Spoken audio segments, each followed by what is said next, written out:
SP1 ஆசு பரமசிவம் அப்படின்னு ஒருத்தர் இருந்தார். SP1 அப்படின்னு சொல்லுவாங்க, SP வாத்தியார்னு சொல்லுவாங்க. அவர் நல்லா கவனிக்கணும், அவர் மூப்பனார். எங்கள் ஊரில் எங்கள் சுற்றுப்பட்ட கிராமத்தில் மூப்பனாரே கிடையாது, அவங்க ஒரே குடும்பம்தான். ஆனால் காட்டில் சிங்கம் ஒன்று தான் இருக்கும், அந்த மாதிரி இருந்தவர் அவர்.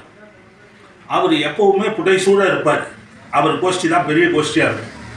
அந்த கோஷ்டியில் சமுதாயத்தின் எல்லா பிரிவை சேர்ந்தவர்களும், ஆசிரியர்கள், மாணவர்கள் எல்லாருமே இருந்தாங்க. அவர் முரசொலி, தினகரன், முத்தாரம், குங்குமம் போன்ற பத்திரிகைகளை வாங்கி படிப்பார். ஒரு நாள் புதையல் அப்படின்னு வார வாரம் ஒரு முரசொலியில் ஒரு இணைப்பு கொடுப்பாங்க, சப்ளிமெண்ட். அதில் கலைஞர் புள்ளிகள் அப்படிங்கிற தலைப்பில் பேசியிருந்தார். இருக்கோ என்னை கூப்பிட்டு, நான் விளாண்டுட்டு இருந்தேன், என்னை கூப்பிட்டு 9வது 10வது படிக்கிறப்ப இதை படி அப்படின்னு சொன்னார். அந்த மாதிரி எங்கள் வீட்டுக்கு பக்கத்தில் ஒரு தாத்தா இருந்தார். அவர் தினமணி படிப்பார், துக்ளக் படிப்பார். மாட்டு டாக்டர் ராஜமாணிக்கம் அவர்கள் தினமலர், தினத்தந்தி படிப்பார். இப்படி என்னுடைய வீட்டை சுற்றி நூலகமும் அரசு ஊழியர்களும் பத்திரிகை பேப்பர் படிக்கிறவங்களும் இருந்தாங்க. அது மட்டும் இல்லாமல் SP வாத்தியார் என்ன பண்ணுவாருன்னா, மாநாட்டுக்கு போகிறப்போ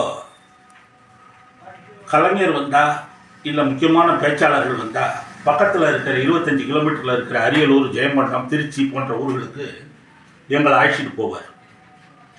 அப்புறம் கோடை விடுமுறைக்கு அவங்க பையன், என் கிளாஸ்மேட்டு, எங்களெல்லாம் நான், ராஜா, ரமேஷ் எல்லாரையும் கூப்பிட்டுக்கிட்டு அவங்க ஊருக்கு போவார். அங்கே போய் நாங்கள் 4-5 நாள் இருப்போம்.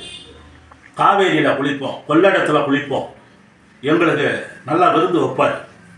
காசு கொடுத்து நீங்கள் போய் படம் பார்த்துட்டு வாங்கடா அப்படின்னு சொல்லுவார். இதெல்லாம் ஒரு ஆசிரியருடைய வேலை இல்லை. இருந்தாலும் ஒரு குருகுலத்தில் எப்படி மாணவர்களை வச்சிருக்கணுமோ அந்த மாதிரி வச்சிருந்தார். அவருடைய வீட்டில் சங்கத்தமிழ், குறளோவியம் போன்ற நூல்கள் இருந்தது. தென்னிந்திய வரலாறு என்று ஒரு புத்தகம் இருந்தது. முரசொலி மாறன் எழுதிய மாநில சுயாட்சி என்ற புத்தகம் இருந்தது. இதெல்லாம் அந்த காலத்தில் அந்த பத்திரிகைகளும், அந்த புத்தகங்களும், அந்த அட்டைப்படங்களும் எனக்குள் ஒரு பெரிய கவர்ச்சியை, ஈர்ப்பை ஏற்படுத்தியது வரலாற்றின் மீது, இலக்கியத்தின் மீது. அப்போ ஒரு ஆசிரியருடைய வேலை அது இல்லை. அதை அவர் எப்படி மாணவர்களை ட்ரெயின் பண்ணுறாரு பாருங்க. ஒரு தடவை கடிதத்தை பற்றி ஒரு பாடம் வந்தது. அந்த கடிதத்தை பற்றி பாடம் நடத்தும் பொழுது இந்திரா பிரியதர்ஷினிக்கு ஜவஹர்லால் நேரு எழுதிய கடிதம். அப்போ அதை பற்றி சொல்லிட்டு, நேரு உலக அரசியல் நடத்தினவர், அவர் உலக வரலாறுன்னு ஒரு புத்தகம் எழுதியிருக்காரு. தன்னுடைய மகளுக்கு அவர் உலக வரலாற்றை கடிதங்களாக எழுதியவர். அவர் நேரு ஒரு ஜென்டில்மேன், நேரு ஒரு நாத்திகர், மிகச்சிறந்த அறிவாளின்னு சொன்னார். சொன்ன வாத்தியார் பக்கா திமுககார். ஆனால் நேருவை எப்படி பாராட்டுறாரு பாருங்க.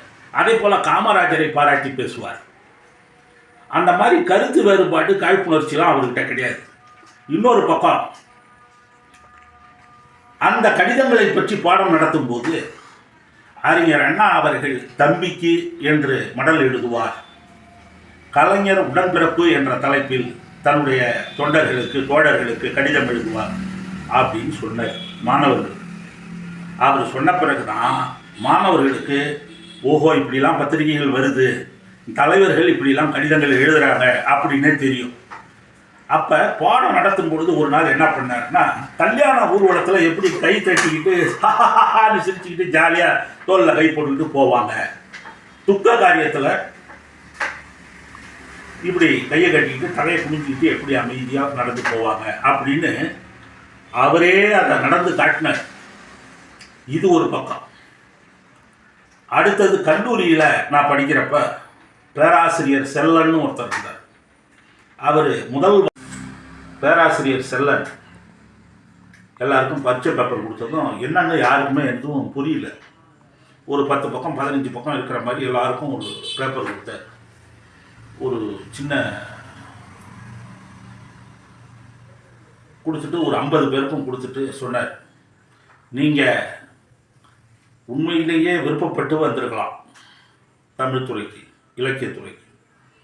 இல்லை வேறு எதுக்கும் மார்க் இல்லை, வேறு துறை கிடைக்கல அப்படிங்கிறதுக்காக கூட இங்கே வந்திருக்கலாம்.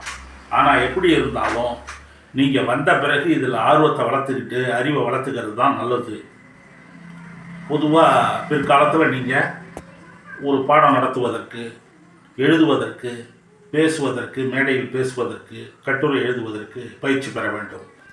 இப்போ மலரும் நினைவுகள்ங்கிற பேரில் நீங்கள் இது வரைக்கும் 10ஆவதுல 12ஆவதுல இது வரைக்கும் படிச்சிருக்கிறீங்க, அந்த அனுபவத்தை நீங்கள் எழுதுங்க அப்படின்னு சொன்னார். 4 பக்கத்துலேருந்து 10 பக்கம் 15 பக்கம் வரைக்கும் எழுதலாம் அப்படின்னு சொல்லிட்டார். எல்லோரும் எழுதணும். ஒரு அரை மணி நேரம் டைம் கொடுத்தாரு, 3/4 மணி நேரம்.